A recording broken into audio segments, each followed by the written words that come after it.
A pergunta do Al Rodrigues: a evolução conflita de alguma forma com a visão patrística de Agostinho de uma criação originalmente boa, perfeita? Cara, essa pergunta é boa, mas olha só, Uau. Primeiro, lá no comentário literal de Gênesis do Agostinho, se tu leu ele fala de um negócio chamado rationes seminalis, que é traduzida como germen, semente e tal. E Agostinho, esse é um princípio muito importante da criação para Agostinho, que Deus teria criado o universo, a existência, com potencial criativo dentro dela, que seriam essas sementes criativas. Ou seja, Deus não criou para Agostinho as coisas prontas, mas ele criou as coisas com potencial para se desenvolverem. E tem gente que lê isso, Agostinho, e vê evolução ali. Olha que loucura. Óbvio que Agostinho não tinha ideia de evolução, porque é séculos depois, né? Mas é um paralelo interessante e é um ponto teológico muito interessante e que é confirmado pela ciência moderna hoje, no sentido de que sim, a natureza, ela produz coisas novas. Né? Um terremoto muda a paisagem. As placas tectônicas criam montanhas. Então parece que Deus, eu acho muito bonita essa ideia de Agostinho, de que Deus criou a criação com potencial criativo.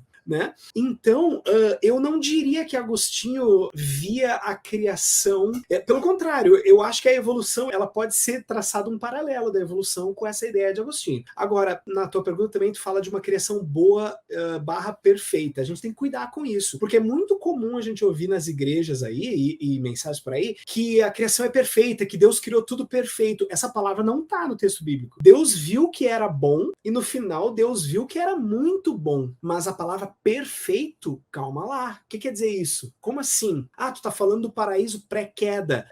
Mas a palavra perfeito, ela é uma palavra complicada. O próprio John Walton, nos livros dele, vai fazer essa distinção de que Deus coloca ordem, ele vai falar de ordem, não ordem e caos. Então, assim, Deus eliminou o caos criando ordem, mas ele permitiu que a não ordem continuasse existindo e convocou o homem, o ser humano, para dar ordem na não ordem. Isso antes da queda. E aí depois da queda, isso trouxe o caos de novo. Olha que interessante. Então a gente tem que cuidar com isso, porque, peraí, se a criação era perfeita, por que Deus mandou Adão cultivar o jardim? Cultivar o quê? Se era perfeito, estava tudo pronto? Não estava tudo pronto. Ele tinha que cuidar do jardim. O que a gente tem em Gênesis 1 é 7 vezes a palavra tove, o bom. O que ele cria é bom. Exatamente. Se eu puder complementar algumas coisas, é aquele negócio. Quando você percebe que água é o caos, é o nada, vamos dizer assim, é a anticriação que Deus está separando e sustentando para fora. Porque antigamente, ô Tiago, tinha a cabeça assim, não, Deus é bom, ele não pode criar o mal. É aquela coisa...